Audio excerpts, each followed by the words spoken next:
전두환씨가 5.18 광주 민주화운동 39년 만에 광주 법정에 섰습니다. 5.18 당시 헬기 사격을 목격했다고 증언한 고 조비오 신부의 명예를 훼손한 혐의를 받고 있는데 공소 사실을 전면 부인했습니다. 변호인을 통해 헬기 사격설의 진실이 확인되지 않았다고 주장했습니다. 하지만 국방부는 이미 지난해 특별조사위원회를 통해 헬기 사격 사실을 공식 확인한 바 있습니다. 전두환 씨는 법정에 들어가면서 발포 사실을 인정하느냐는 취재진의 질문에 짜증을 냈고 광주 시민들이 기대했던 사죄는 단 한마디도 언급하지 않았습니다. 재판이 끝난 뒤 서울 집으로 향하던 전 씨는 신촌 세브란스 병원에 들러서 20분가량 진료를 받았습니다. 응급실에서 나온 전 씨는 주변의 도움 없이 스스로 발걸음을 옮겼고 집 앞에서는 분노한 시민들이 구속을 촉구했습니다. 미국 국무부의 비건 대북 특별대표가 북한의 비핵화를 점진적으로 진행하지 않을 것이라고 말하며 일괄 타결식 빅딜을 고수하겠다는 입장을 다시 한번 확인했습니다. 여전히 외교는 살아있다며 3차 정상회담 가능성도 열어놨습니다. 트럼프 행정부가 동맹국들에게 미군 주둔비의 150%에 달하는 금액을 청구할 것으로 전해지자 미국 내에서 이를 우려하는 목소리가 커지고 있습니다. 갈취 행위나 다름없다며 미국이 비용을 치러야 할 일이 될 수도 있다는 비판이 나오고 있습니다. 소아용 인공혈관을 독점 공급하고 있는 미국의 고호사가 국내 소아심장병 수술에 필요한 20개를 즉시 우리나라로 공급하기로 했습니다. 재고가 최근 바닥이 나서 정부가 고호사 측에 요청을 한 건데 고호사는 추가적인 공급에 대해 우리 정부와의 대화를 통해 빠른 시일 내에 해결하겠다는 입장을 전했습니다.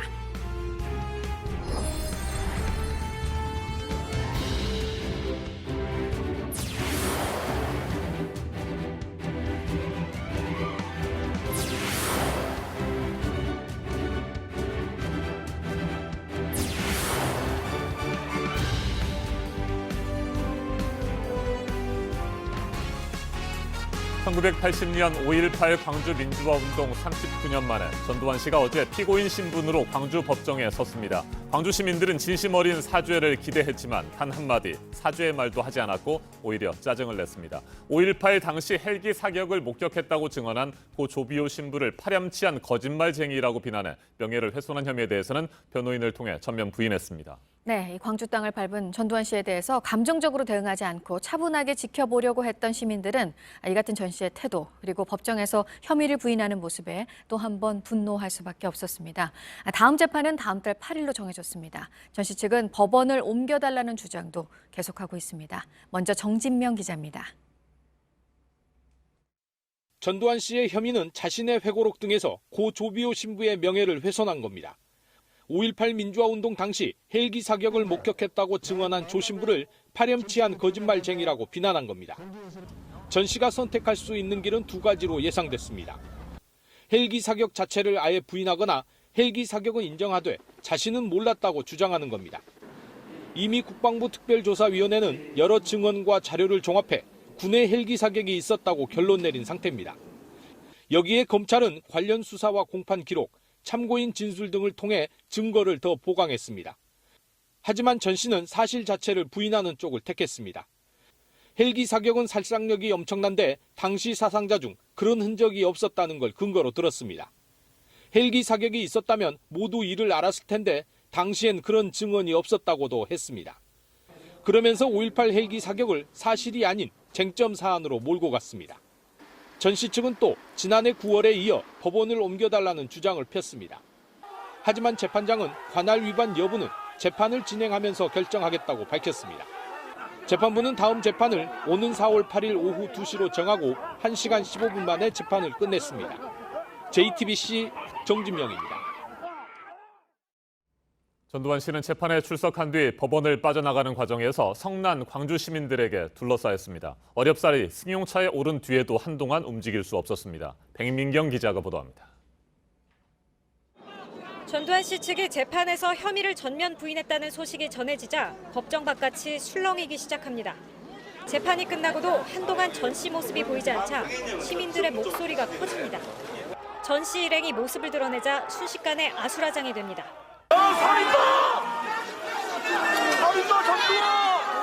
경찰과 경호요원, 변호사가 길을 뚫어보지만 10m 앞 차량까지도 가기가 쉽지 않습니다.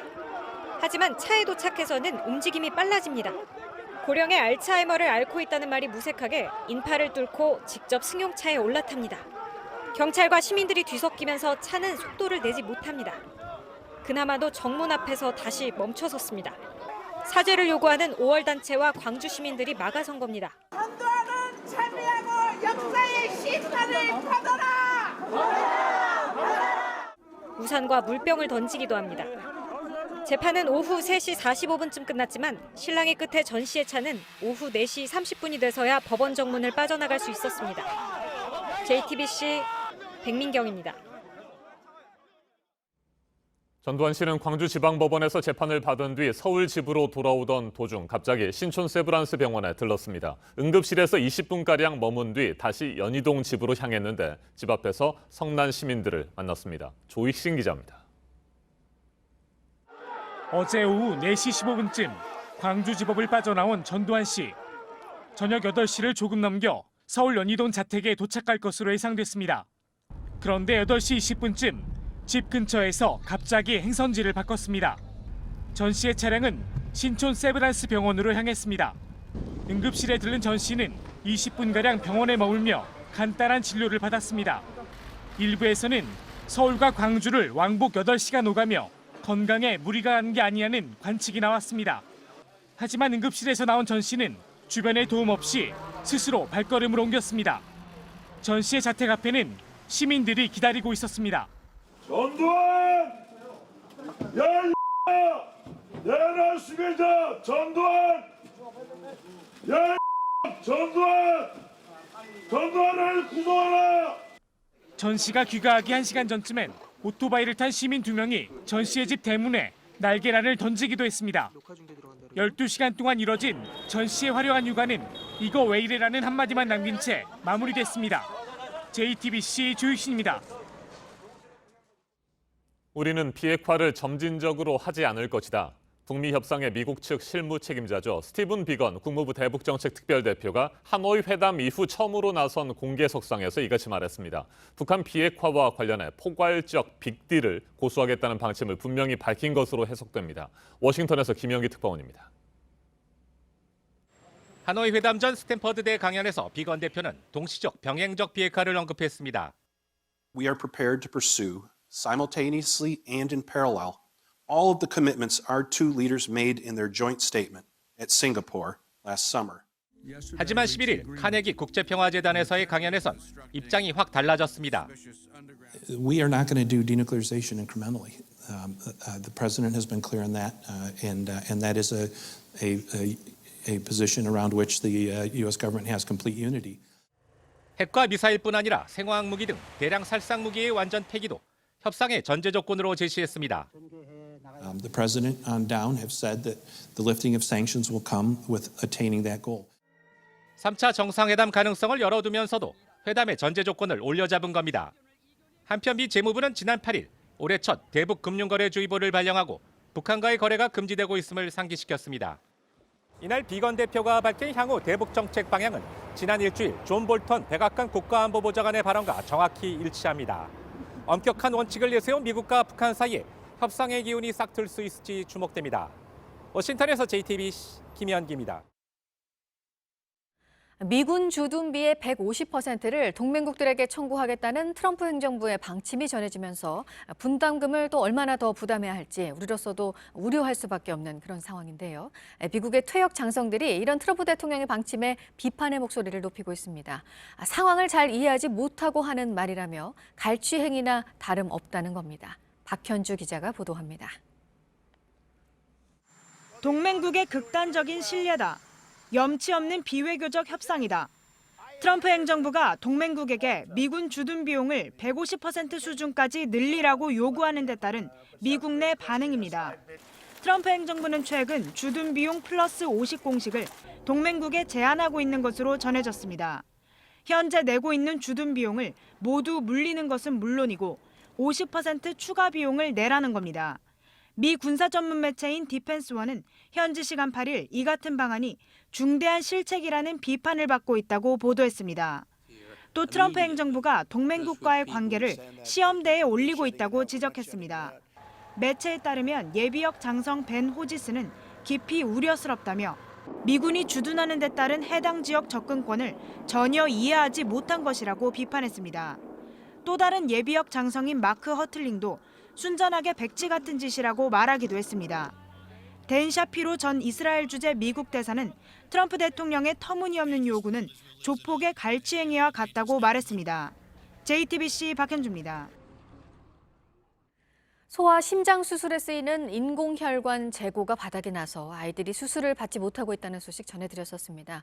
인공혈관을 독점 공급해온 미국 고호사가 지난 2017년에 철수하면서 예고가 된 일이었습니다. 정부가 그래서 부랴부랴 고호본사에 계속해서 요청을 했는데 인공혈관 20개를 즉시 보내겠다는 답이 왔습니다. 일단은 이렇게 됐는데 앞으로 우리와 고호사 측의 얘기가 잘 될지는 지켜봐야 할 것 같습니다. 안태훈 기자입니다. 한창 뛰어놀고 싶은 3살이지만 조금만 움직여도 숨이 찹니다. 이 아이는 선천성 심장병을 앓고 있습니다. 소아용 인공혈관을 구하면 마지막 희망인 수술이 가능합니다. 하지만 국내에는 재고가 바닥났습니다. 소아용 인공혈관은 고호사 딱 한 군데서만 만드는데 고호사의 의료사업부가 1년 반 전에 한국 시장에서 철수했기 때문입니다. 우리나라의 건강보험 수가가 낮아 돈이 되지 않는다는 이유였습니다. 아이를 수술시키지 못하는 어머니는 안타까운 마음을 눈물로 대신합니다. 산책을 가자고 해도 조금 한 10m도 못 걸어서 막 헉헉대면서 엄마 안아줘 힘들어. 의술 자체는 거의 세계적이라고 볼 수 있는 상황인데 단순히 지금 재료만 없어서 못하고 있는 거거든요. 이거 너무나 말이 안 되는 상황이잖아요. 보건복지부와 식품의약품안전처는 최근에서야 고호사 측에 서한을 보냈습니다. 이에 고호사는 수술에 긴급히 필요한 20개의 인공혈관을 즉시 공급하겠다고 밝혔습니다. 또 추가 공급에 대해서는 한국 정부와 대화를 통해 빠른 시일 안에 해결하겠다고 전해왔습니다. 우리 정부는 희귀의약품이나 재료에 대한 독과점 문제를 오는 5월 세계보건기구 총회에 정식 안건으로 제기하겠다는 계획입니다. JTBC 안태훈입니다. 영국이 유럽연합을 떠나는 브렉시트, 이번 주에 그 운명이 결정이 됩니다. 현재 메이 영국 총리와 유럽연합 수뇌부가 막판 협상을 벌이고 있습니다. 이후에 영국 의회에 승인 투표가 진행이 됩니다. 김성탁 특파원입니다. 메이 영국 총리가 브렉시트 합의안 표결을 하루 앞두고 유럽 의회가 있는 프랑스 스트라스부르로 향했습니다. 장클로드 융커 EU 집행위원장 등과 만나 최종 협상을 벌이기 위해서입니다. 양측이 마련한 패키지들에 대해 EU 회원국들이 설명을 들었다고 BBC는 보도했습니다. 아일랜드와 북아일랜드 국경이 부활하는 것을 막기 위한 안전장치는 일시적일 것이며 향후 영국과 EU가 자유무역 협정을 적극 체결하겠다는 내용이 담긴 것으로 전해졌습니다. 의회에 제출할 합의안을 영국 정부가 조만간 공개할 예정인데 하원 투표에서 통과될지가 관건입니다. 합의안이 처리되면 영국은 예정대로 오는 29일 EU를 탈퇴합니다. 부결될 경우 현지 시간으로 13일 아무런 합의 없이 떠나는 노딜 브렉시트를 할 것인지를 표결합니다. 이 방안도 부결되면 14일 브렉시트를 연기할 것인지 정하게 됩니다. 세 방안이 모두 부결되면 노딜 브렉시트로 가게 되지만 영국과 EU 모두 타격을 입게 돼 가능성은 크지 않다는 관측이 많습니다. 한밤 협상의 결과에 따라 브렉시트는 이번 주 운명의 향배가 결정됩니다. 런던에서 JTBC 김성탁입니다. 이번에는 오늘 아침 체크해봐야 할 뉴스들을 분야별로 살펴보겠습니다. 먼저 정치 분야입니다. 정의용 청와대 국가안보실장이 지난 주말 비공개로 중국을 방문해 양재츠 외교 담당 정치국원을 만난 것으로 알려졌습니다. 또 어젯밤에는 존 볼턴 미 백악관 국가안보 보좌관과 전화통화를 한 것으로 전해졌습니다. 중국과 미국의 안보 사령탑과 연쇄 접촉에 나서면서 공조 방안을 논의한 것으로 보입니다. 한정원 전 청와대 정무수석실 행정관이 지난 1월 퇴직한 뒤 메리츠 금융지주 브랜드전략본부장으로 이직한 것으로 파악됐습니다. 금융 관련 경력이 전혀 없는데 민간 금융회사의 고위 임원으로 영입돼 논란이 일고 있습니다. 자유한국당은 현 정권의 자기 식구 챙기기가 도를 넘고 있다고 주장했습니다. 지난달 27일 비행훈련 도중에 서해에 추락한 우리 공군 KF-16D 전투기의 블랙박스가 어제 사고 해역에서 인양됐습니다. 그동안 공군은 기체 이상에 따른 사고 가능성의 무게를 두고 조사를 해왔습니다. 인양된 블랙박스에는 전투기의 비행 기록과 조종사들의 통신 기록이 담겨 있어서 사고 원인 규명에 결정적인 단서가 될 것으로 보입니다. 통상임금 문제를 두고 갈등을 빚어온 기아자동차 노사가 절충안을 찾으면서 1조 원 규모의 소송전이 마무리될 가능성이 커졌습니다. 상여금을 통상임금으로 포함해달라는 기아차 노조의 손을 그간 법원은 들어줬고 이후 이번에 진행된 노사협상에서 서로 한 발씩 물러섰습니다. 이 합의안에 대해서 모레 조합원 찬반 투표가 진행될 예정입니다. 미세먼지를 줄일 여러 가지 대책 가운데 미세먼지가 덜 나오는 LPG 차량이 또 얘기가 되고 있죠. 택시와 렌터카 같은 일부 차종과 국가유공자, 장애인 등 특정 사용자에게만 현재 허용이 돼 있는데 규제를 푸는 방안이 현재 추진이 되고 있습니다. 모레 본회의에서 처리가 될 것으로 보이는데 현재 여야가 개정안을 놓고 의견을 조율하고 있습니다. 대한항공이 오는 27일로 예정돼 있는 주주총회에서 조양호 회장의 이사직을 지켜내기 위해서 회사 안팎으로 주식 의결권을 모으고 있습니다. 직원들에게 메일 등을 보내서 의결권 방어를 위한 협조를 호소하고 있는 건데 반대편에서는 시민단체들이 조 회장 연임을 막기 위한 반대표 모으기에 나서고 있습니다. 계속해서 사회분야 뉴스입니다. 이유정 전 헌법재판관 후보자가 미공개 정보를 이용해 주식을 거래한 혐의로 재판에 넘겨졌습니다. 미공개 정보를 이용해 비상장 주식인 내추럴 엔도텍 만주를 사들였다가 상장 이후에 되팔아 수천만 원대 시세 차익을 거둔 혐의를 받고 있습니다. 이 씨는 2017년 헌법재판관 후보자로 지명됐는데 이른바 주식 대박 논란에 휘말리면서 낙마했습니다. 가수 정준영 씨가 빅뱅 멤버 승리와 함께 있는 카카오톡 대화방에 불법 촬영한 것으로 의심되는 성관계 동영상을 유포한 사실을 경찰이 확인하고 수사에 나섰습니다. 현재 해외에 머물고 있는데 정 씨를 조만간 경찰은 소환 조사할 방침입니다.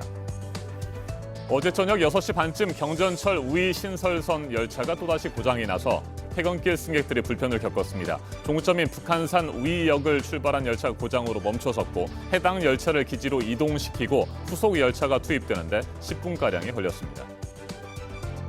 남북 대표 작가들의 미술 작품을 전시하는 국회 남북미술전이 열리고 있습니다. 국회 문화체육관광위가 남북 문화교류를 위해서 마련한 행사입니다. 5월 10일까지 무료로 관람할 수 있습니다. 고려 건국 1100주년을 맞아서 국립중앙박물관이 열었던 대고려전 지난 3일로 마무리가 됐었는데 전시가 있었던 석 달 동안 얼마나 다녀갔는지 집계가 됐습니다. 17만 2천 명이라고 합니다. 한국 문화재를 주제로 한 특별전 가운데 최고 기록입니다. 재미교포 프로골퍼 미셸 위가 미국 프로농구의 전설로 불리는 제리 웨스트의 아들과 약혼을 발표했습니다. 이 남자친구는 NBA 골든스테이트의 구단 사무국에서 일을 하고 있는 것으로 알려졌습니다. 네, 오늘 있을 일정 가운데 주목할 일정도 보겠습니다. 아세안 3개국을 국빈 방문하고 있는 문재인 대통령 첫 순방지인 브루나이에서의 일정을 이제 마무리하고 오늘 말레이시아로 갑니다. 오늘은 한류 한랄 전시회 또 동포 간담회 등에 참석을 하고 정상회담은 내일 예정이 돼 있습니다. 오늘 당정청이 국가교육위원회 설치를 두고 논의를 합니다. 이곳에서 정권 교체와 관계없이 중장기적인 교육 정책을 주도한다는 건데 올해 법률안을 처리하고 내년 초에 출범시키는 걸 목표로 하고 있는 것으로 알려졌습니다. 키 리졸브를 대체한 새 한미연합훈련 일주일 일정으로 진행이 됐습니다. 오늘 종료가 됩니다. 이름이 19-1 동맹연습인데요. 프리덤 가디언을 대체할 19-2 동맹연습은 하반기에 실시가 됩니다. 지금까지 분야별로 오늘 눈여겨봐야 할 뉴스들 체크해드렸습니다. 이어서 날씨 정보 알려드립니다. 오늘도 미세먼지가 기승입니다. 먼지 농도 나쁨 단계까지 올라 있고 특히 초미세먼지는 매우 나쁨 수준 보이는 곳도 있습니다. 다행히 차츰 대기 흐름이 좋아져 오후부터는 해소될 것으로 보입니다. 낮부터 저녁 사이 전국 곳곳에 비나 눈 소식이 있습니다. 비는 5mm 미만, 눈은 1cm 안팎으로 양은 무척 적겠습니다. 눈비에 찬바람도 불어오면서 내일은 꽃샘추위가 찾아오겠습니다. 서울과 전주, 안동 등 내륙 곳곳 영하권으로 떨어지겠습니다. 오늘 낮 기온은 서울이 9도, 대전 12도, 대구는 15도까지 오르겠고요. 북한은 평양이 5도에 그치는 등 어제보다 기온이 낮겠습니다. 내일은 공기가 깨끗한 가운데 평년 기온 밑돌며 춥겠습니다. 바람 때문에 체감 온도도 낮아서 옷차림 잘하셔야겠습니다. 기상정보였습니다.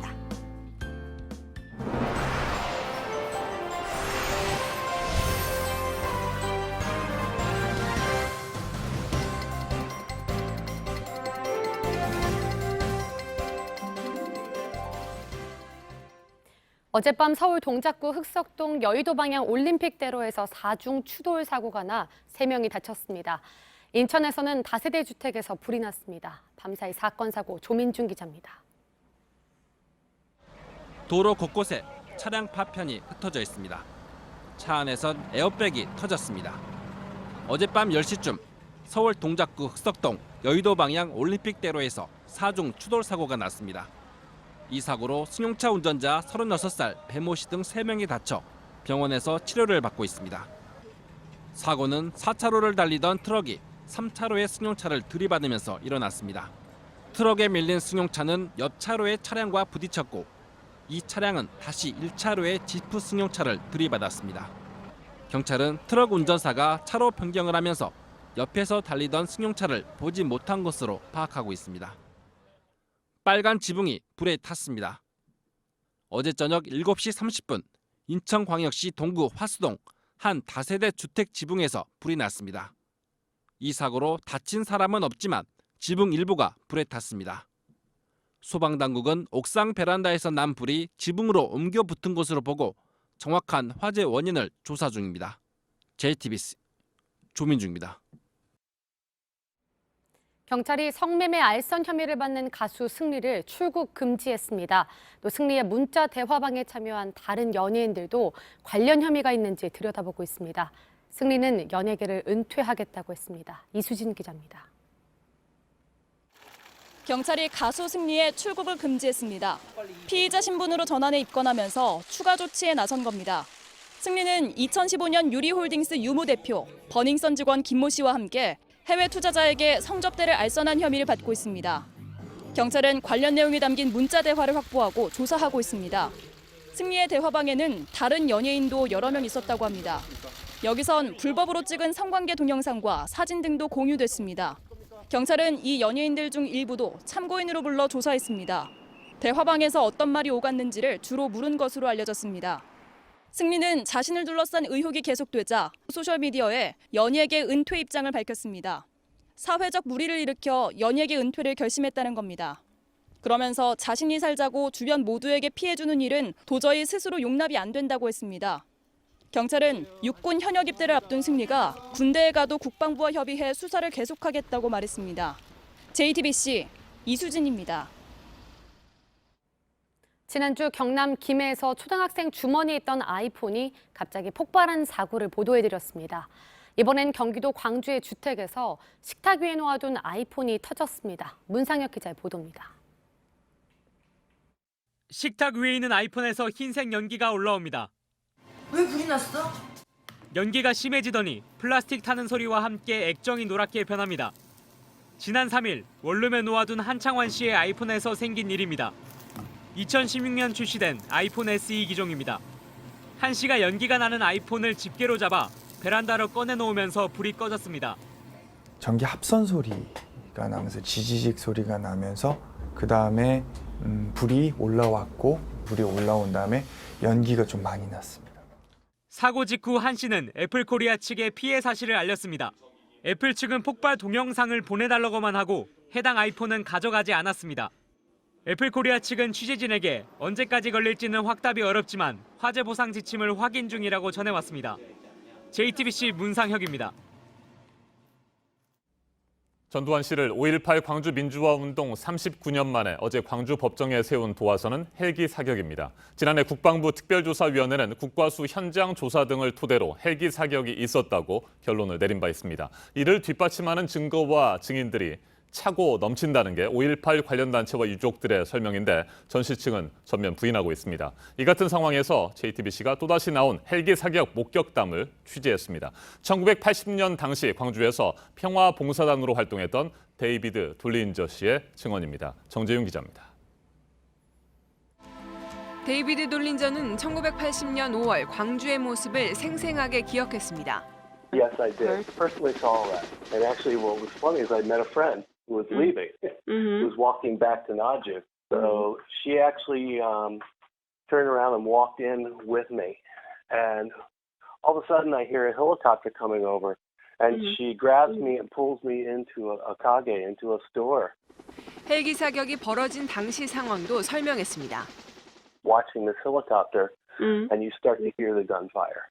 It was sort of over Kumnamro, so the main street that headed right into where the provincial capital was, firing at groups of students and citizens. 총에 맞아 병원을 찾은 환자들의 엑스레이 사진도 직접 봤다고 말했습니다.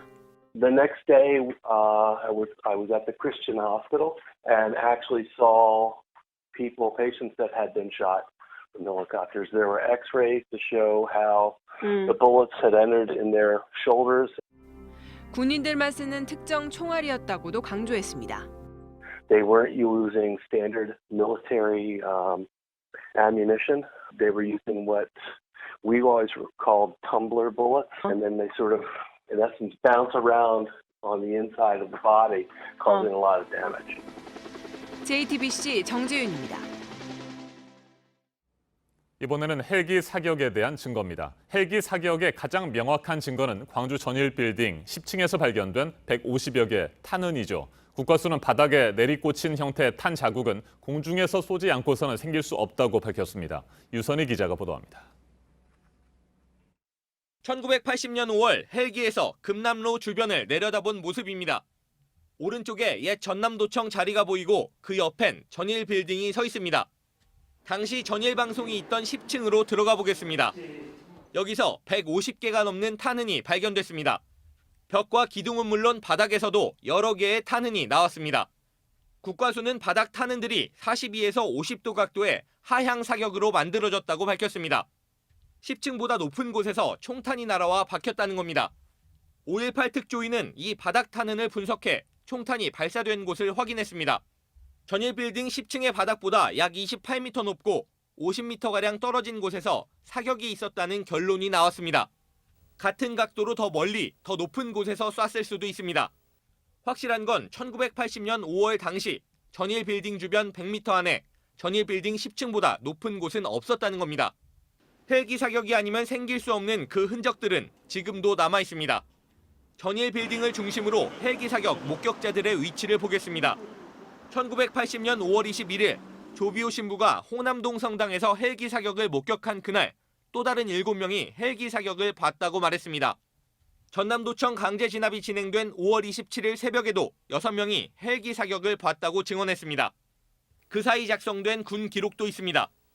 1980년 5월 22일 전투병과 교육사령부 문건엔 헬기 작전 계획을 실시하라는 명령이 나와 있습니다.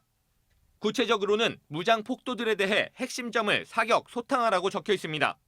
그해 9월 전교사가 발행한 교훈집엔 헬기 부대의 임무가 순찰이나 수송이 아닌 공중 화력 제공이라고 나와 있습니다. JTBC 유선입니다. 전두환 씨가 5.18 광주 민주화운동 39년 만에 광주 법정에 섰습니다. 헬기 사격을 목격했다고 증언한 고 조비오 신부를 파렴치한 거짓말쟁이라고 비난해 명예를 훼손한 혐의를 받고 있는데 공소 사실을 전면 부인했습니다. 진심 어린 사죄나 반성도 없었습니다. 김광삼 변호사와 어제 재판의 쟁점들 짚어보고 앞으로 남은 재판들도 전망해 보도록 하겠습니다. 어서 오십시오. 네, 안녕하세요. 네, 어제 재판 1시간 15분가량 만에 끝났습니다. 어떻게 보셨습니까? 일단 어제 재판은 이제 첫 재판이기 때문에 뭐 범죄 사실에 대해서 인정하느냐 인정하지 않느냐 이게 가장 중요한 부분이었어요. 그래서 일단 재판부에서는 뭐 인정신문하고요. 검사가 공소유지 진술하고 또 피고인 측에서는 범죄 사실에 대해서 인정하지 못한다. 그러면서 여러 가지 이제 쟁점에 대해서 얘기를 했었고 정식적으로 이제 재판이 뭐 증거조사가 안 들어갔기 때문에 그렇게 시간은 많이 걸리지는 않았어요. 그래서 뭐 빨리 끝났다고 볼 수 있는 거죠. 네. 광주를 찾은 전두환 씨가 39년 만에 어떤 태도를 보일 것이냐, 사죄와 관련된 말을 한마디라도 할 것이냐, 이 부분도 관심이었는데 역시 뭐 사죄에 대해서는 전혀 언급을 하지 않았습니다. 어제 재판에 임하는 태도는 어떻게 보셨습니까? 일단 뭐 전과 뭐 전혀 달라진 바가 없다 이렇게 봅니다. 더군다나 이전에도 뭐 이순자 여사도 그렇고 5.18과 관련된 망언들을 많이 했었잖아요. 뭐 더군다나 이순자 여사 같은 경우는 오히려 뭐 민주주의 아버지다.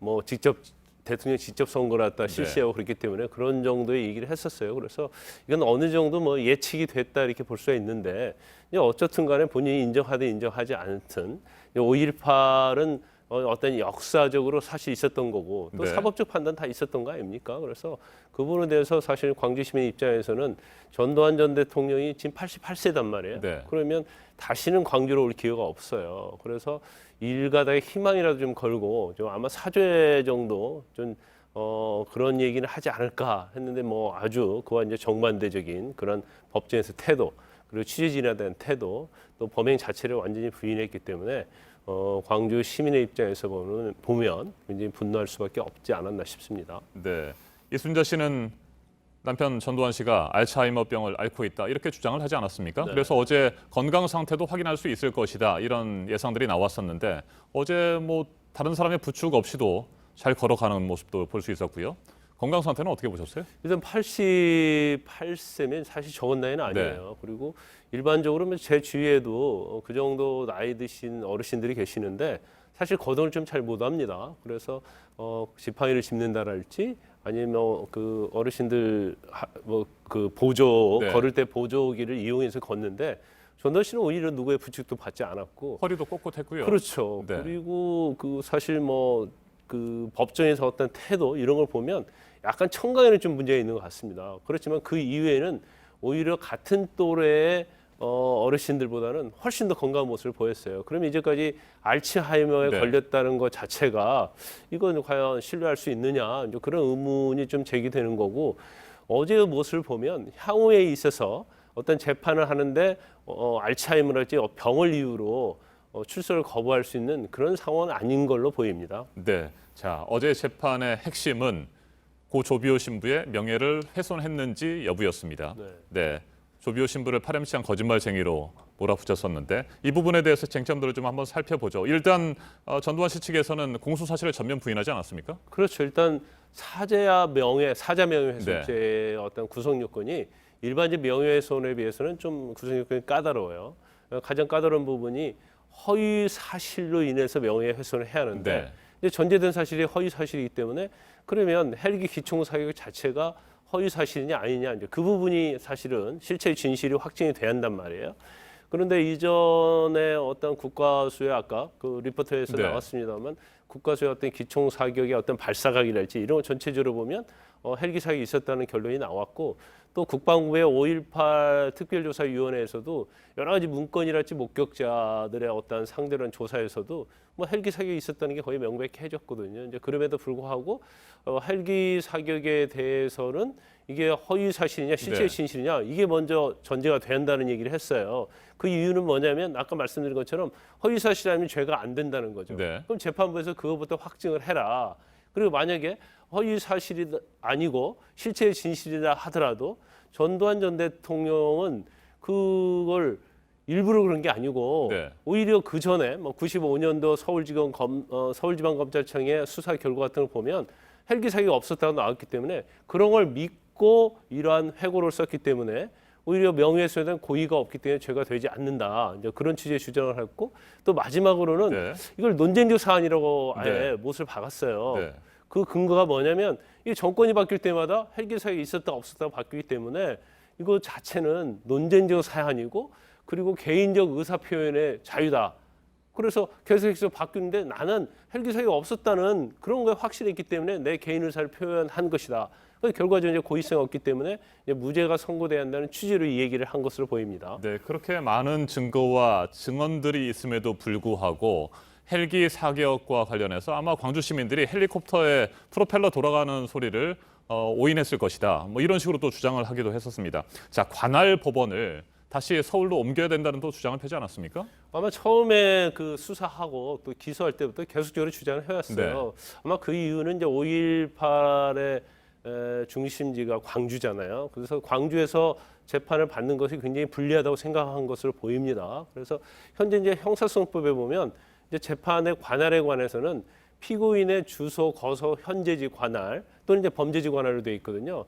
그런데 전두환 전 대통령 측에서는 네. 사자 명예훼손이 이제 지금 출판물에 대한 명예훼손이잖아요. 네. 그래서 범죄지가 광주가 아니다. 그렇다고 한다면 전두환 전 대통령이 거주하고 있는 서울이 관할이 돼야 한다 이렇게 주장을 하고 있는 거예요. 그런데 이제 재판부에서는 일단 관할 자체가 어떤 인터넷이나 아니면 출판이란 명예훼손인 경우에는 관할을 전체적으로 대한민국 전체적으로 볼 수 있다는 네. 거죠. 그래서 그렇기 때문에 이것은 관할 위반이 아니다라는 전제를 일단은 의견을 냈어요. 근데 네. 이게 확정적 의견을 낸 거 아니고 재판을 하면서 한번 검토를 해보자 이런 의견을 냈기 때문에 계속적으로 전두환 전 대통령 측에서 관할 위반을 주장하고 있으니까 아마 중간에 관할 위반 여부에 대해서 재판부의 판단이 있을 것으로 보입니다. 네, 헬기 사격 장면을 목격했다는 고 조비오 신부를 향해서 파렴치한 거짓말쟁이라고 비판을 했었는데 이 부분도 차라리 모욕죄가 될지언정 명예훼손은 아니다 이렇게 주장했는데 이건 뭐 어떻게 보세요? 그 부분은 이제 아까 네. 말씀드린 것처럼 사자 명예훼손은 허위 사실로 해야 한단 말이에요. 네.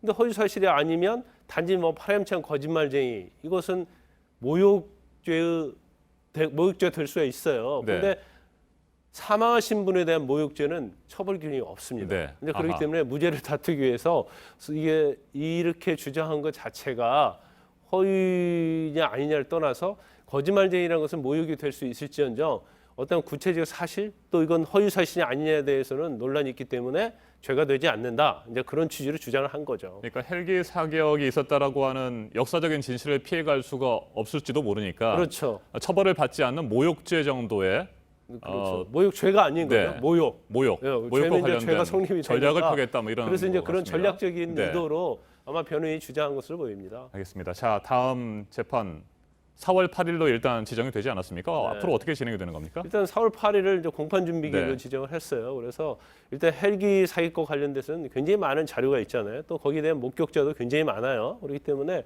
그런 부분에 대해서 부동의를 할 겁니다. 그러면 결국 증거 조사를 하는데 증거 조사라는 것은 증인 신문하고요.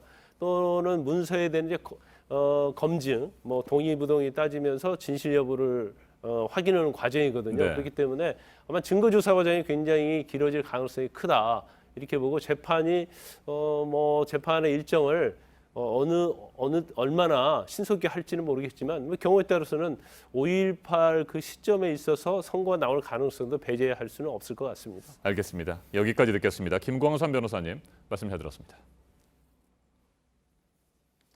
전두환 씨 재판의 핵심 쟁점은 앞서 전해드린 대로 5.18 당시 헬기 사격입니다. 그런데 이번 재판 과정에서 그동안 베일에 쌓여있던 역사적 진실이 드러날지도 관심입니다. 바로 최초 발포 명령자가 누구인가 하는 점입니다. 공군이 무슨 이유로 공대지 폭탄을 장착한 전투기를 당시에 대기시켰는지도 반드시 밝혀져야 할 부분입니다. 이희정 기자가 보도합니다. 1980년 5월 21일 전남도청 앞. 진압 군인들의 집단 발포로 광주 시민 34명이 숨졌습니다. 39년이 지났지만 최초 발포 명령자와 당시 지휘 체계는 지금도 드러나지 않고 있습니다.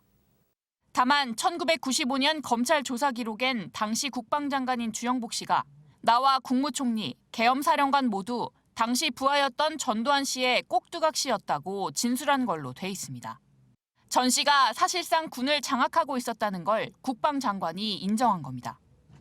만약 전 씨가 도청 앞 집단 발포나 헬기 사격을 명령했다는 증거가 나온다면 지금도 형사처벌이 가능하다는 주장도 나옵니다. 헌정 질서를 파괴하는 범죄는 공소시효 적용을 배제한다는 법에 따른 겁니다. 또 당시 왜 전투기에 공대지 폭탄을 장착해 출격을 대기시켰는지, 이를 누가 지시했는지도 밝혀야 합니다. 작전 오다가 떨어져서 출격을 하면은 거기 가서 다시 목표를 보고 무전으로 이거 공격할까요 말까요 물어보겠습니까? 출동 명령 이후로 이미 공격 명령이죠. 이 밖에 계엄군이 화염 방사기 등 중화기를 사용한 과정과 행방 불명자의 수, 안매장한 장소를 찾는 일도 과제로 남아 있습니다. JTBC 이희정입니다. 광주지법에서의 재판에 참석하기 위해 아침 8시 반에 서울 연희동 자택을 출발해서 밤 9시가 다 된 시간 다시 집으로 돌아오기까지 12시간. 전두환 씨의 움직임 하나하나에 어제 온 관심이 집중이 됐습니다. 그 모습을 보고는 그동안이랑 똑같네 라는 말들을 많이들 하셨습니다. 이혜원 기자가 전합니다.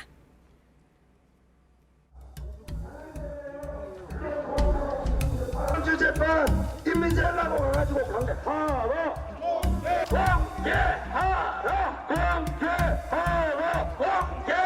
오전 8시 30분 검은 정장에 노란 넥타이 차림의 전 씨가 집에서 이순자 씨와 함께 나왔습니다.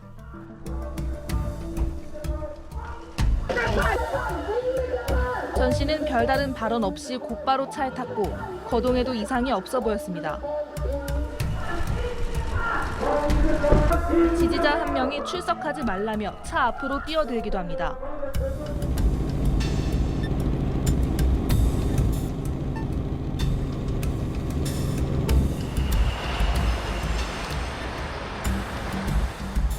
헬기를 빠져나간 전 씨 차량은 경부고속도로를 거쳐 천안 논산고속도로로 빠져들었습니다.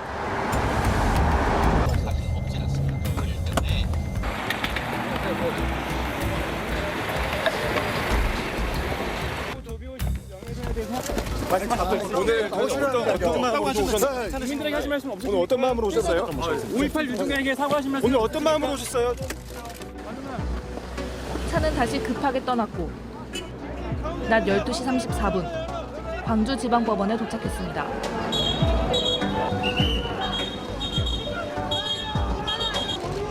굳은 표정의 전 씨는 걸어서 법정으로 들어갔습니다.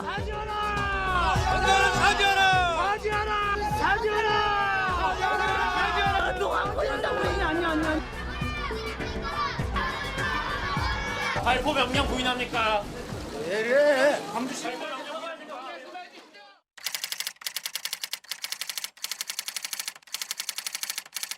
JTBC 이혜원입니다.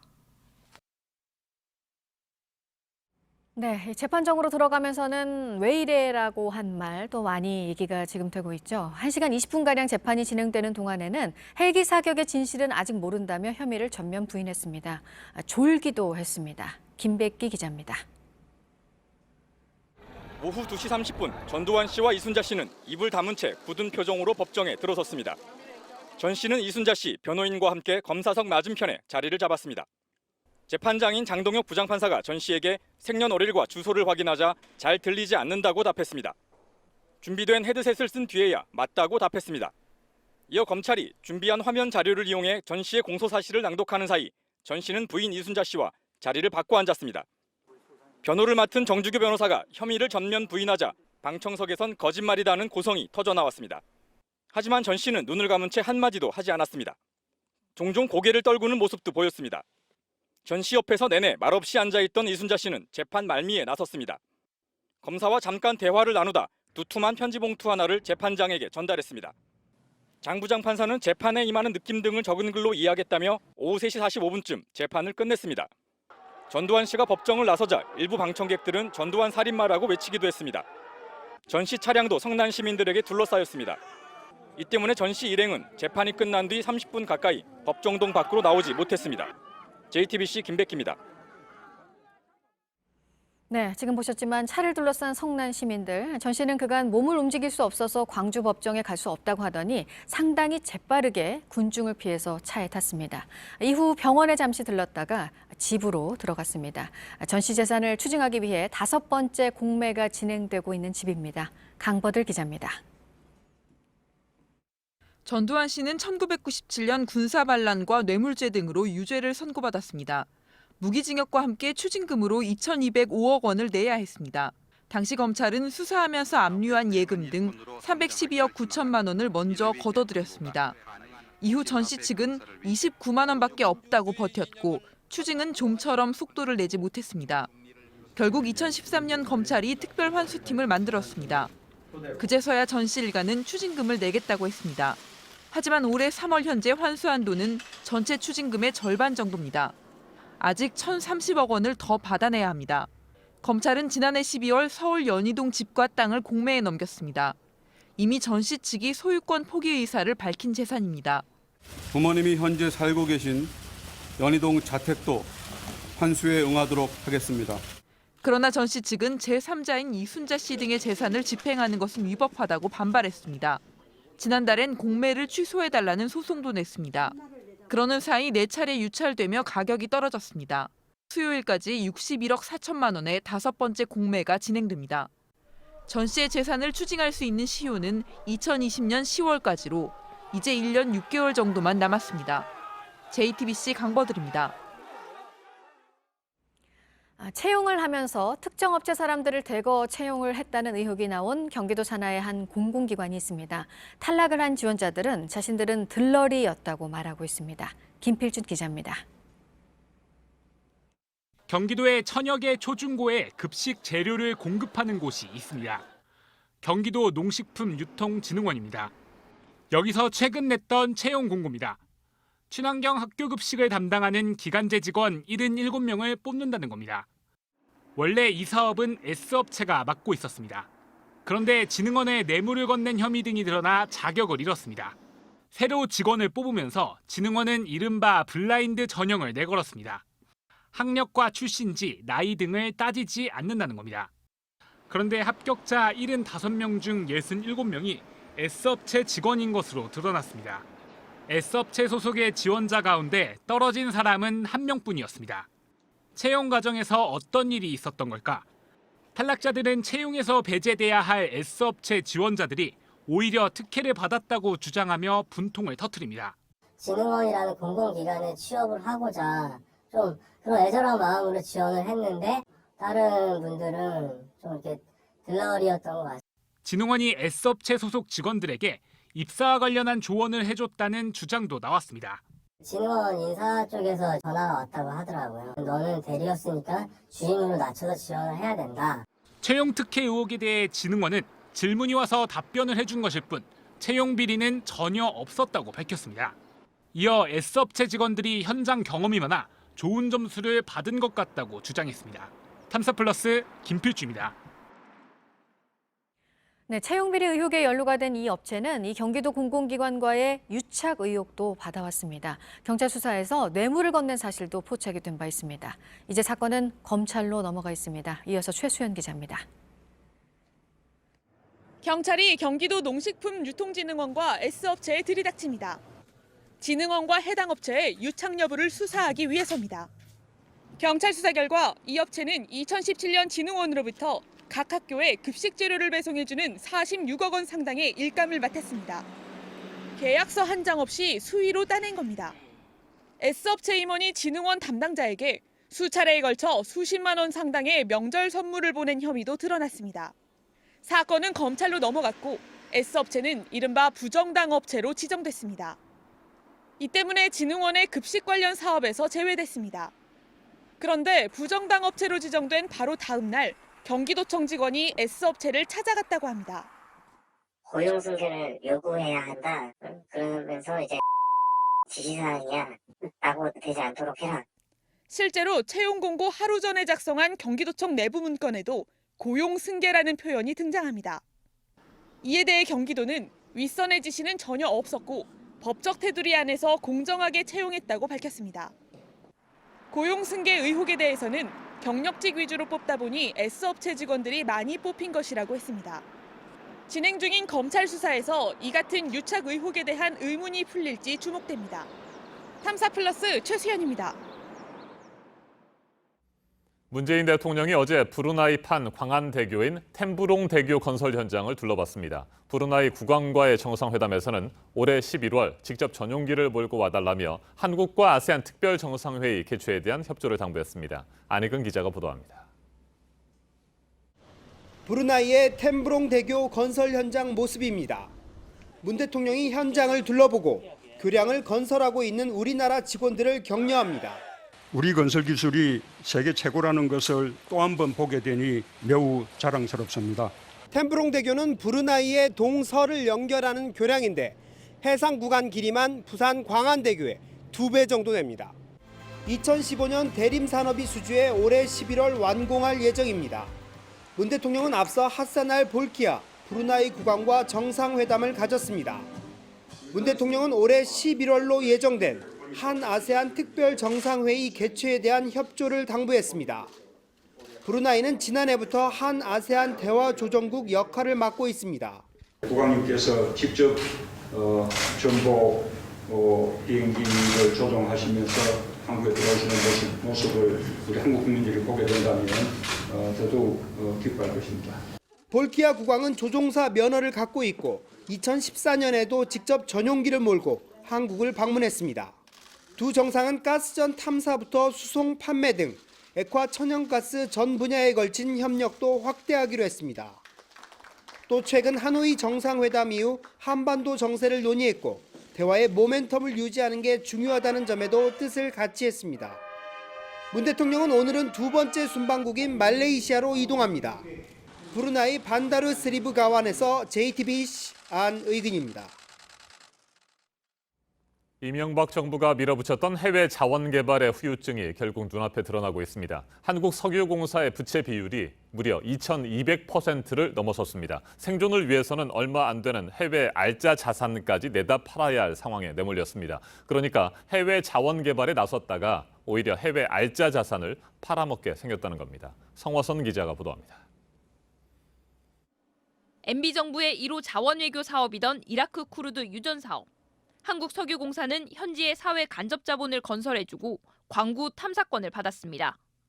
10년이 지나면서 한국석유공사는 이 사업에서만 6,352억 원의 손실이 났다고 밝혔습니다.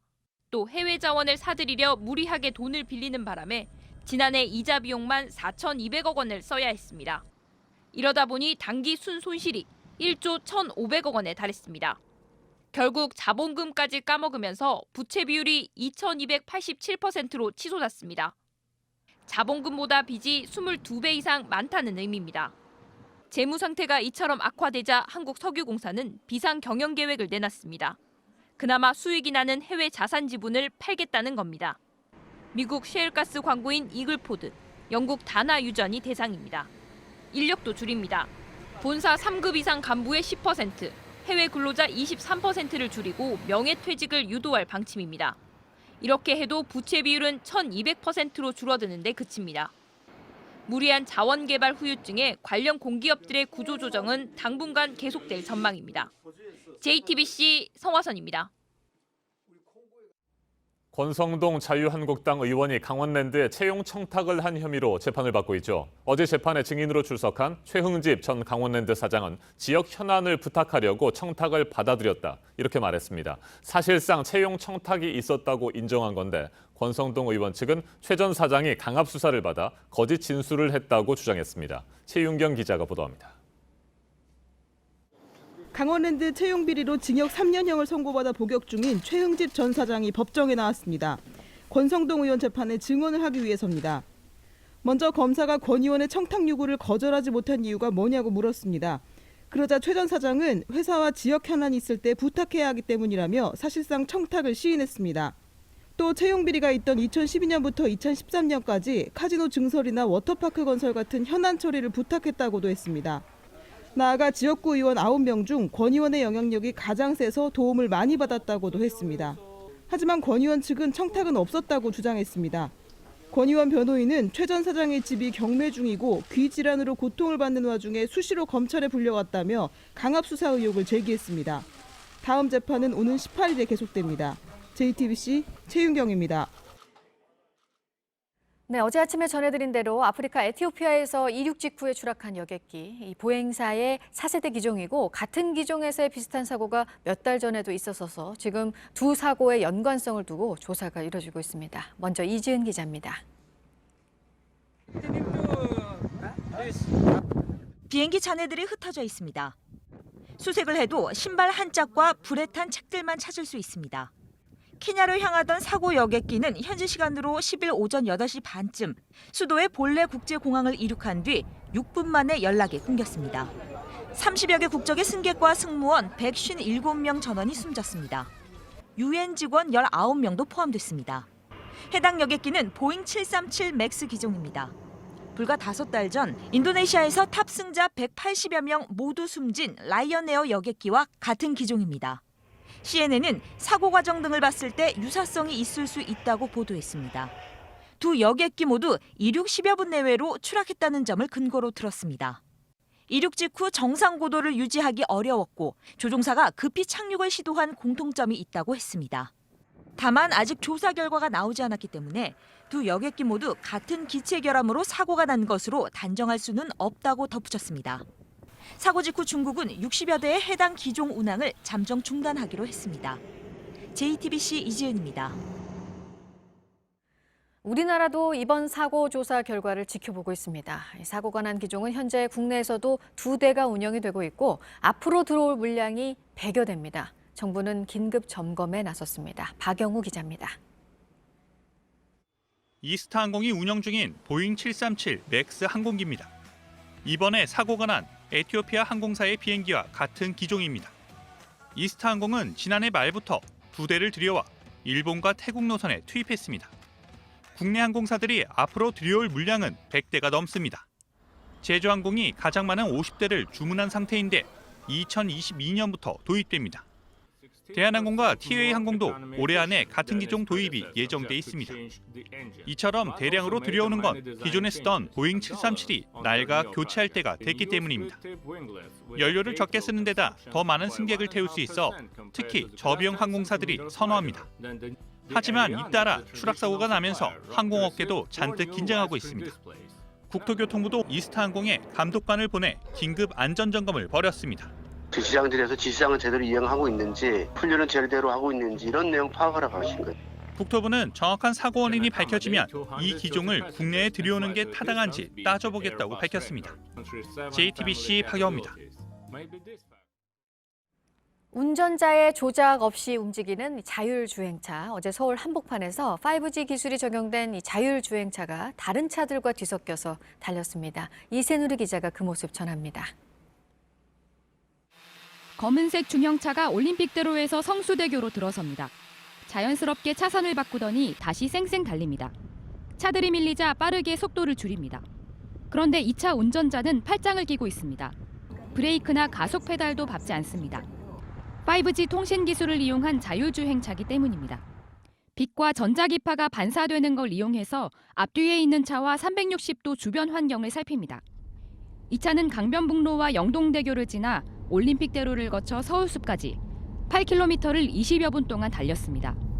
5G를 바탕으로 한 자율주행차가 일반 차와 뒤섞여 도심을 달린 건 이번이 처음입니다. 서울 도심 실험이 성공했지만 일상에서 타고 다니려면 아직 넘어야 할 산이 많습니다. 사이버 보안에 관련돼서 세계 최고의 기술을 갖고 있는 데는 사실 아직 우리나라에는 없는 거로 알고 있습니다. 해킹을 막고 신호등을 정확하게 인식하는 등 보완해야 할 기술도 많다는 지적입니다. JTBC 이세누리입니다.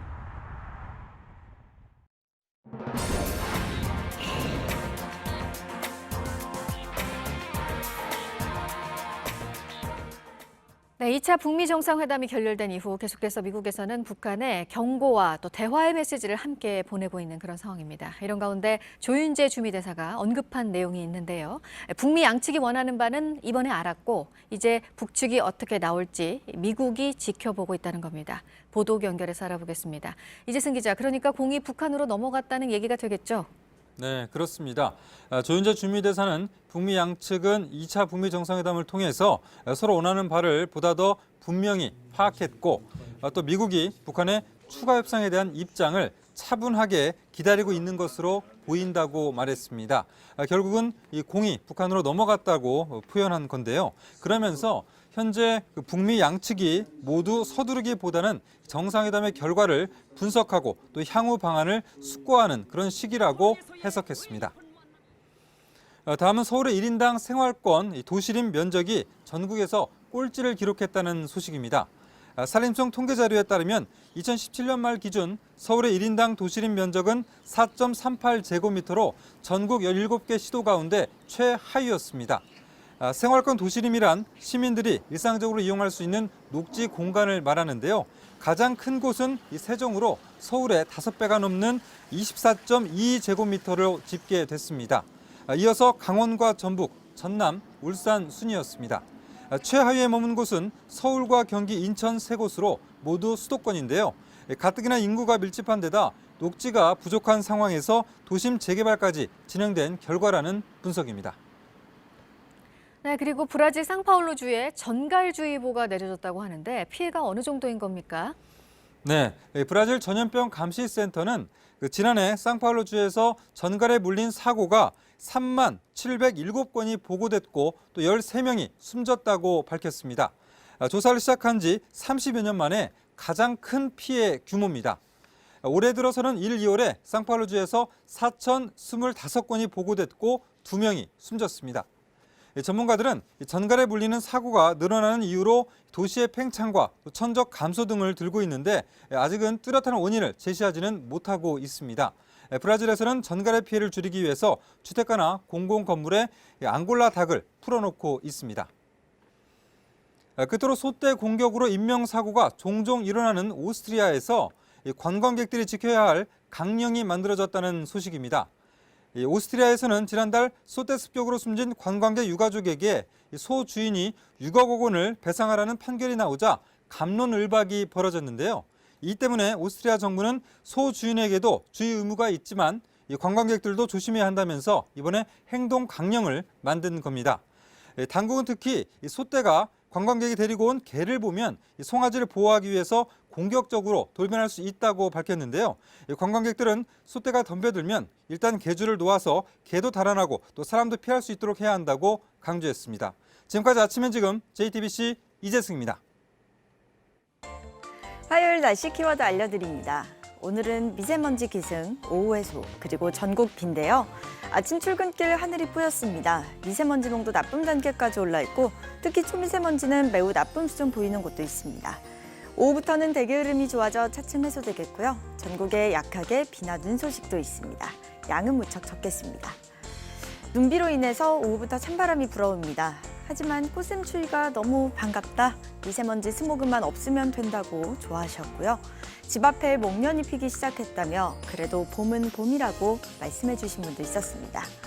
잠시 추위가 찾아오더라도 다가오는 봄을 막을 수 없겠죠? 지금까지 키워드와 SNS로 만나본 날씨였습니다. 더불어민주당을 비롯한 여야 사당이 선거제 패스트트랙을 적극 추진하고 있죠. 이에 맞서 자유한국당은 비례대표제 폐지와 의원 정수 감축을 주장하고 있습니다. 선거제도 개편을 둘러싸고 정치권의 공방이 이어지고 있습니다. 정종문 기자입니다. 내 손으로 뽑을 수 없는 비례대표 국회의원을 폐지하고 국회의원을 조정해서 10% 줄이는 270석을 제한하는 것이 저희의 안이라는. 한국당은 국민이 국회의원을 직접 뽑아야 된다는 명분을 내세웠습니다. 현재 300석 중에 비례대표 47석을 없애고 지역구 국회의원을 17석 늘려서 270석을 만들자고 했습니다. 침묵을 지키던 한국당은 여야 사당이 선거제 개편안을 신속 처리한 건, 즉 패스트트랙에 올리겠다고 압박하자 자체안을 내놨습니다. 의원 정수가 무한히 확대될 수 있습니다. 저희 나라에 한 400명씩 될 수도 있습니다. 2000년 헌법재판소 판결에 의하면 사실상 연동형 비례대표제는 위헌적 요소가 다분하고 국민의 불신을 등에 업고 선거제 개편 논의를 무산시키려는 의도라는 비판이 쏟아졌습니다. 선거제도 개혁에 어깃장을 놓기 위한 청개구리 아니죠. 밀린 숙제하라고 하니까 자퇴서 내겠다는 건데요. 의원 수를 줄이자는 제안을 앞세워 관심을 돌렸지만 실제 의도는 다른 데 있다는 주장도 나왔습니다. 또 선거제 개혁을 무산시키려는 반대를 위한 반대입니다. 포퓰리즘에 기대어서 패스트트랙을 방해하려는 정략적 제안입니다. 비례대표 확대 논의에 한국당이 폐지로 맞불을 놓으면서 여야 5당이 합의하는 선거제도 개편은 한 발 더 멀어졌습니다. JTBC 정종문입니다. 지난해 국회 국정감사에서 비리 유치원 명단이 공개되면서 큰 파장이 일었죠. 그런데 이후에도 사립 유치원의 비리는 이어졌습니다. 원장이 배우자를 행정실장으로 앉힌 뒤 1억 원 넘는 돈을 지급했고 또 다른 유치원은 화장실을 개조해 급식시설을 만들기도 했습니다. 강신우 기자입니다. 국회 교육위원회에서 추가로 공개된 비리 사립 유치원은 277곳이었습니다. 서울 마포구 돌샘 유치원은 지난 2016년 4월부터 지난해 말까지 원장 배우자를 행정실장으로 앉힌 뒤 자문료 등으로 1억 5천만 원을 지급했습니다. 서울 강남 럭키 유치원은 설립자는 근무도 하지 않았지만 지난 4년간 5,850만 원을 받았습니다. 휴가비도 2,100여만 원이 지급됐습니다. 서울 구로구 반이 유치원은 화장실을 반으로 쪼개 급식시설로 사용했습니다. 교육청이 위생 문제가 있다고 시정 조치를 내렸지만 듣지 않았습니다. 광주 아이베스트 유치원은 특성화 프로그램을 운영하며 학부모로부터 현금을 약 3천만 원을 받았지만 유치원 교비로 편입하지 않았습니다. 공개된 277곳에서 1,229건의 회계 부정이 적발됐고 금액도 103억 원이 넘었습니다. 상당수는 유치원 비리 문제가 표면화된 지난해 국감 이후로까지도 이어졌습니다. 한편 한국유치원총연합회 이덕선 이사장은 지난 4일 유치원 계약 연기 투쟁에 책임을 지고 물러나겠다고 밝혔습니다. JTBC 강신우입니다. 선거제도 개혁을 둘러싼 여야의 대치가 이어지고 있습니다. 앞서 전해드린 대로 자유한국당은 비례대표제 폐지와 의원 정수 감축을 주장하고 있습니다. 더불어민주당을 비롯한 여야 사당은 위헌의 소지가 있다며 일제히 반대하고 나섰습니다. 정치 이슈들 최영일 시사평론가와 자세하게 짚어보겠습니다. 안녕하십니까? 안녕하세요. 네, 지난해 12월입니다. 손학규, 이정미 대표의 단식을 푸는 과정에서 여야 원내대표들이 합의서에 서명을 하지 않았습니까? 했었죠. 연동형 비례대표제 도입 방안을 적극 검토하겠다. 네. 이 합의서에 나경원 자유한국당 원내대표도 분명히 서명을 했는데 지금 와서는 비례대표제를 아예 폐지하자 이렇게 주장을 하고 있습니다. 맞습니다. 이 12월 연내로 안을 내자라고 했다가 그것은 좀 어렵다. 1월 말까지 해보자. 1월 말 물 건너갔습니다. 사실 이게 제대로 될 것인가?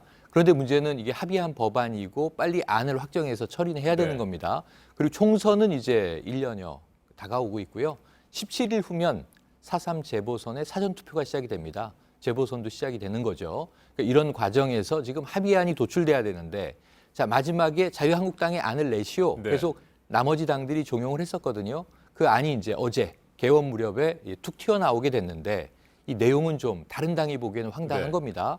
뭐냐면 연동형 비례대표제를 전제로 해서 선거제도 개편을 하게 되면 의석수가 늘어나는 게 정상인데 국민들의 눈이 무섭죠. 늘리지는 못하고 300석 내에서 고육주책을 내보자라는 게 지금 전반적인 취지였어요. 그런데 완전히 역행하는 안이 나온 겁니다. 그러니까 대표성 강화, 다양성 강화를 필두로 한 이 비례대표는 아예 폐지를 해버리고 지역구 선거만 하게 되는데 여기서 10%의 의석을 줄이자. 그러면 지금 현재 47석의 비례대표가 폐지되는 거고요.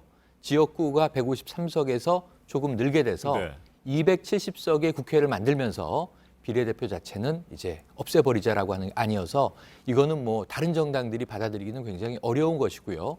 또 국민적인 논란도 있을 수 있는데 딱 하나의 수, 그러니까 의원 수를 줄인다라고 하는 것은 국민들이 좋아하지 않겠는가? 아마 이러한 것에 초점을 맞춘 것으로 분석이 됩니다. 네, 나경원 원내대표 본인도 비례대표를 통해서 정치에 입문을 했잖아요. 맞습니다. 그렇기 때문에 정의당 이정미 대표 아주 재밌는 표현을 했는데 자신이 타고 올라온 사다리를 걷어차고 전문인들의 정치 진입을 봉쇄하는 것이다. 놀부심보냐 이런 얘기를 했습니다. 네, 이게 선진국들이 흔히 성장 모델에서 써온 거죠. 이 식민지 제도라든가 여러 가지 이제 좀 악행들을 통해서 스스로는 선진국이 되고 후발 국가들은 따라오지 못하게 걷어차는 이 장하준 교수의 책 제목이 사다리 걷어차기인데요. 이 표현을 이제 정치에 빗댄 거죠. 그런데 맞습니다. 지금 대부분의 중진 혹은 뭐 활동을 하고 있는 정치인들이 비례대표를 통해서 발탁이 된 경우들이 굉장히 많습니다. 이 직능별 비례대표, 소상공인 대표일 수도 있고요. 청년 대표일 수도 있고요. 또는 여성의 진출이 굉장히 어려운 시절에 쿼터제로 비례대표의 절반은 여성에게 배당한다. 지금도 이것이 유지되고 있는데 그나마 그래서 여성 정치인, 여성 의원들이 20% 선을 유지하고 있는 거거든요. 이게 아니라면 어떻게 지역구 의원 외에 좀 구태적인 정치를 극복할 수 있겠는가? 이 좋게 활용하면 아주 좋은 것인데 다만 공천 과정에서 당대표라든가 굉장히 이제 리더십을 가지고 있는 특정 주체의 영향이 많이 또 이제 활용되는 부작용도 있었습니다. 그런데 이런 부분에 대해서 오히려 순기능을 강화할 방법을 찾아내야 하는데 아예 없애버리자. 이것은 사다리 걷어차기라고 비난을 받아 마땅한 대목이라고 보여지고요.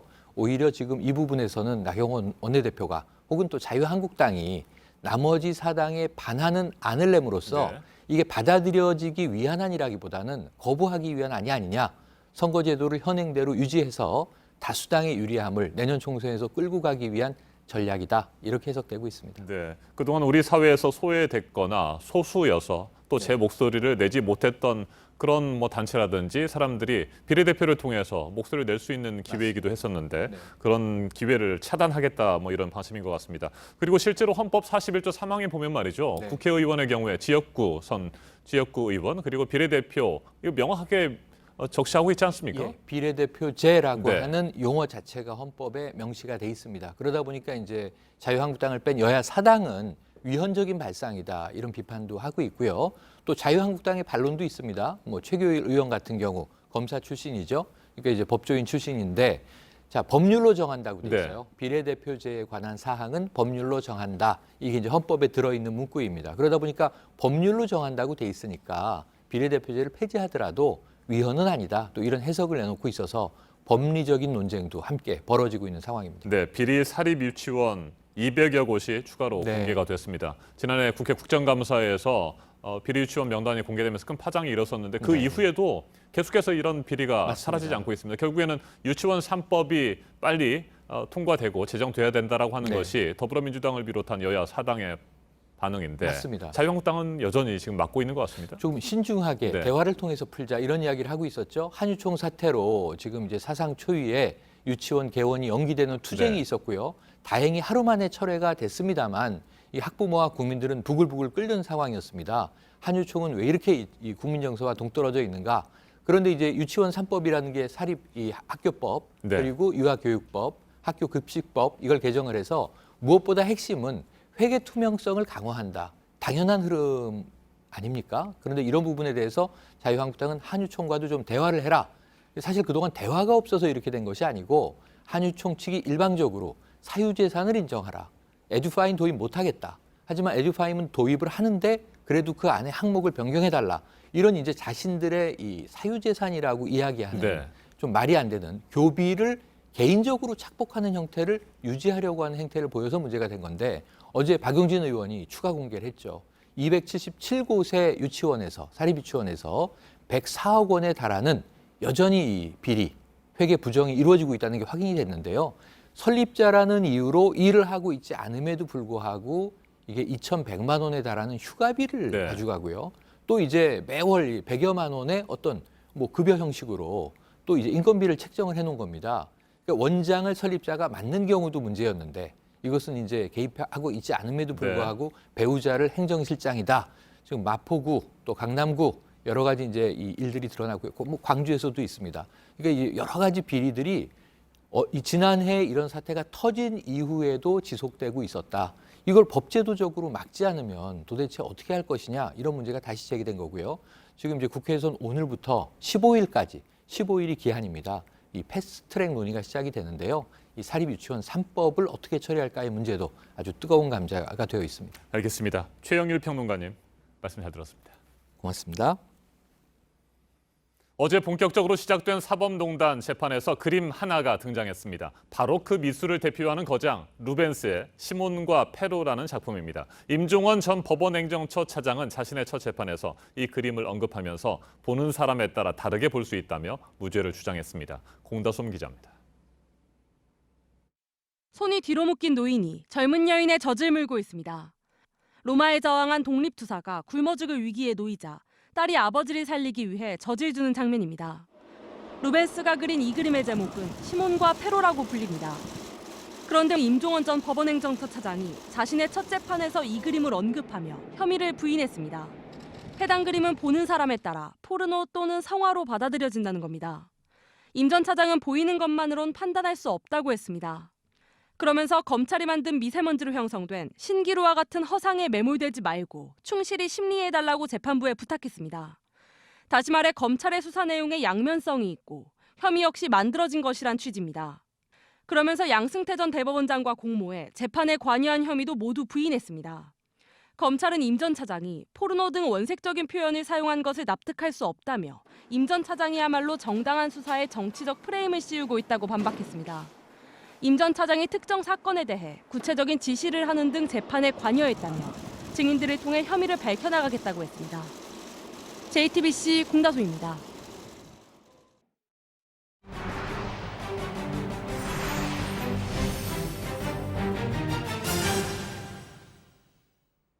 김정은 북한 국무위원장의 이복형인 김정남을 살해한 혐의로 재판에 넘겨졌던 인도네시아 여성이 풀려났습니다. 말레이시아 검찰이 갑자기 공소를 취소한 건데요. 말레이시아 정부가 인도네시아와 북한 등과의 관계를 고려했다는 분석입니다. 이한주 기자입니다.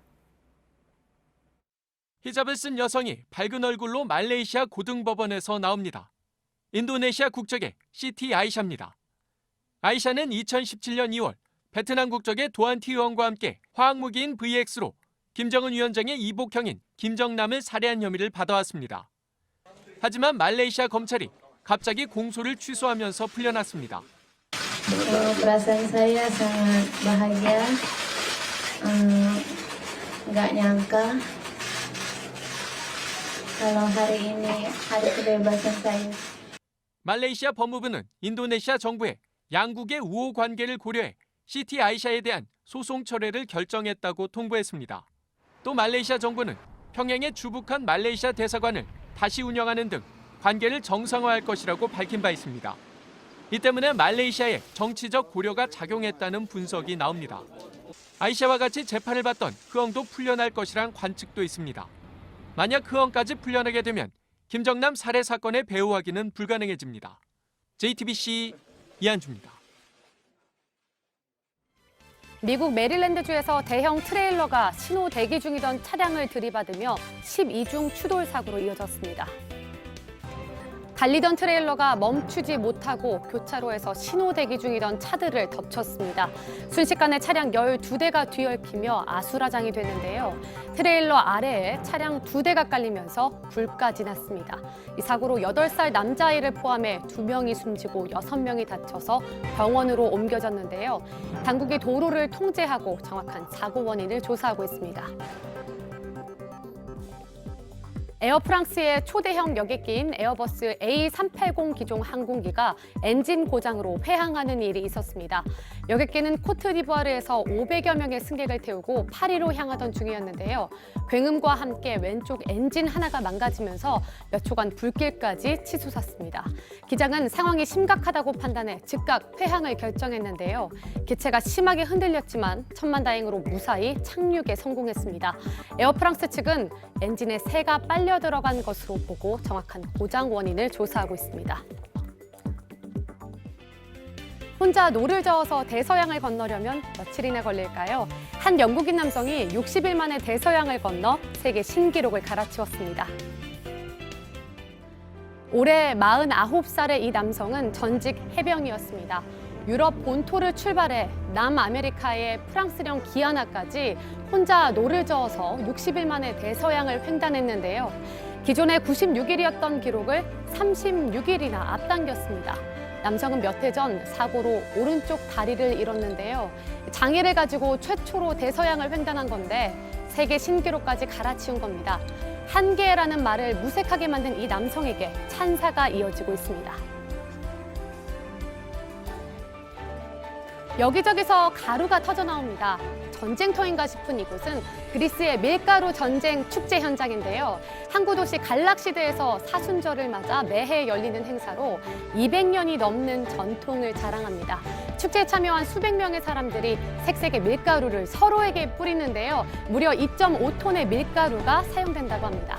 축제를 만끽한 뒤엔 깨끗한 월요일이란 이름의 청소의 날도 있어서 다 함께 현장을 정리하며 축제를 마무리한다고 합니다. 거친 파도를 타고 날아오릅니다. 강풍과 거센 파도로 유명한 아일랜드의 한 해안인데요. 얼음장처럼 차가운 바닷물과 시속 110km의 강풍이 몰아치는 악천후를 뚫고 8명의 서퍼가 윈드서핑에 도전했습니다. 이 극한의 상황에서도 서퍼들은 아찔한 묘기를 선보이는데요. 한 서퍼는 힘든 만큼 짜릿하고 재밌는 경험이었다며 소감을 전했습니다.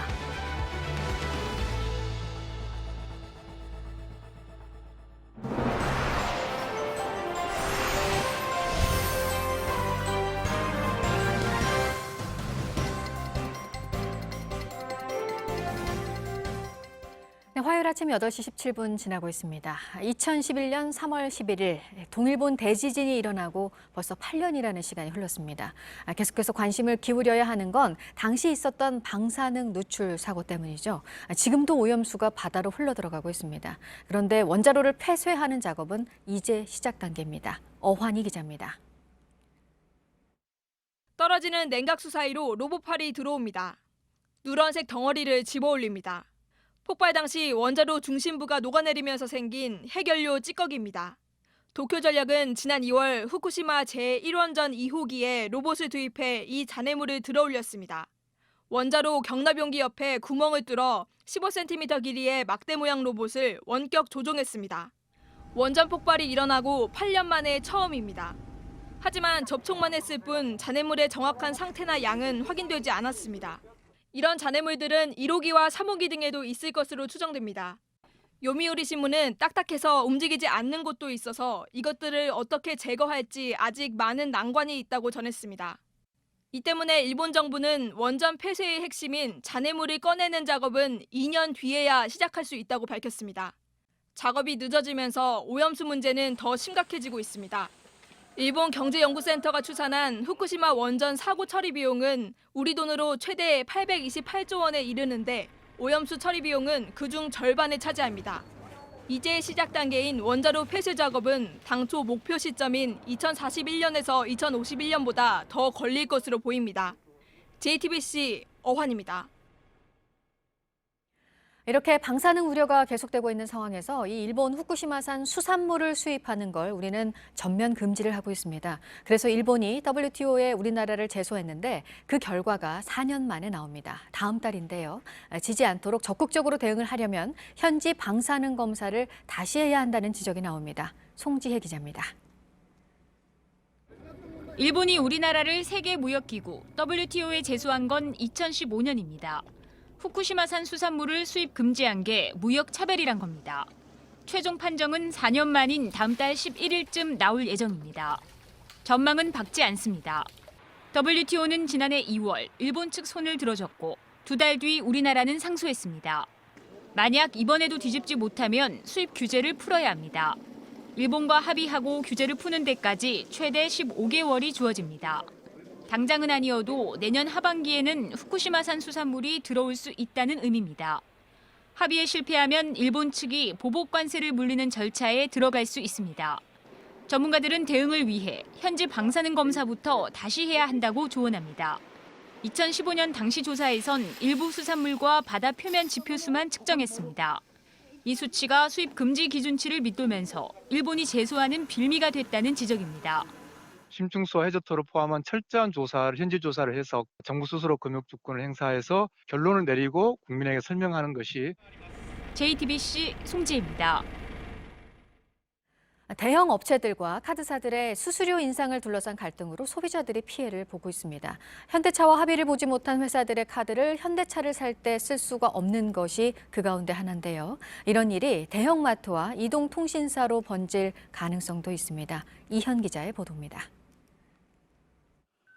카드사들은 지난 1월 말 현대차의 결제 수수료율을 지금보다 0.1%포인트 이상 높은 1.9% 중반대로 올리겠다고 통보했습니다. 현대차가 반발하자 BC카드를 포함한 6개 카드사는 수수료 인상폭을 줄이기로 했습니다. 하지만 카드업계 1위인 신한카드를 비롯해 삼성, 롯데카드는 입장을 굽히지 않아 결국 계약이 깨졌습니다. 이 때문에 이 카드로 현대차를 사려고 했던 소비자는 불편을 겪을 걸로 보입니다. 이들 3개 카드사는 현대차와 협상을 계속한다는 방침이지만 계약을 다시 할 수 있을지는 미지수입니다. 이번 조치는 대형 가맹점의 수수료율이 일반 가맹점보다 낮아 형평성에 어긋나다는 금융당국의 지적에 따른 겁니다. 카드사는 대형마트와 이동통신사에도 수수료를 올려달라고 요구했습니다. 하지만 둘 다 난색을 표하고 있어 협상이 길어질 가능성이 큽니다. JTBC 이현입니다. 플레이오프 진출이 좌절된 OK저축은행이 정규 시즌 우승팀 대한항공의 9연승을 저지하며 시즌을 마무리했습니다. OK저축은행은 어제 인천 계양체육관에서 열린 V리그 대한항공과의 경기에서 세트스코어 3대2로 역전승을 거뒀습니다. 대한항공은 오는 22일부터 현대캐피탈과 우리카드의 플레이오프 승자와 챔피언전을 치릅니다. 남자 골프의 안병훈 선수가 세계 랭킹 50위에 올랐습니다. 미국 프로골프 PGA에 따르면 한국 국적의 선수 가운데에는 안병훈에 이어 김시우가 54위로 높은 순위를 기록했습니다. 이로써 안병훈은 현재 랭킹을 4월 첫 주까지 유지하면 대회 규정에 따라 올 시즌 첫 메이저 대회인 마스터스에 나갈 수 있게 됩니다. 김시우는 최근 3년간 플레이어스 챔피언십 우승자 자격으로 세계 랭킹과 무관하게 올해 마스터스에 출전할 수 있습니다. 지네딘 지단이 9개월여 만에 레알 마드리드의 사령탑으로 복귀합니다. 스페인 프로축구 명문 클럽인 레알 마드리드는 구단 홈페이지에 지단 감독과 2022년 6월까지 계약을 맺었다고 발표했습니다. 지단은 지난해 5월 레알 마드리드는 계속 승리해야 하고 변화해야 한다는 말을 남기고 스스로 감독 측에서 물러났습니다.